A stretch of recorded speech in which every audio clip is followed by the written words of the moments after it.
So I had this academic interest that I hadn't been able to share with very many people, and all of a sudden I was in Oxford where everybody's passionate about their subjects, and it was a very exciting time for me. I think your mum's very proud of what you've done. I think she's put a plaque up on the house, hasn't she? Yeah. What does it say? Well, I came home and she'd had a brass plaque made that said Shelby Holmes BA, and it's stuck to the wall outside the front door, and it's like, oh no, because obviously a lot of my friends now have BAs and MAs and whatnot, but to her it's really special because she didn't have that opportunity, and it means so much to her that I did get it. So it's a bit embarrassing, but it's also sweet. Shelby, it's been amazing to talk to you. Thank you very much indeed for coming to share your story with us on Outlook. Thank you. Really good to meet you. Now, death comes to all of us wherever we are in the world, but the process of dealing with it can be very different in different countries.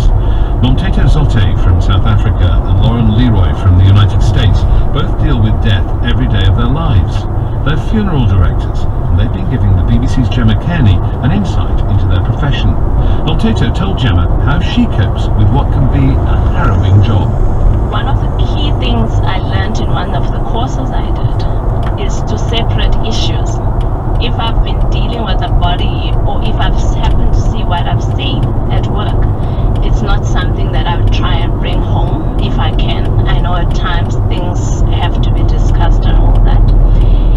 And yes, you do get into a bit of depression mode time and again. But again, what also helped me is that I did psychology, and I tend to sort of mentor myself or speak to other people who have done psychology before, just to try and lift my mood up.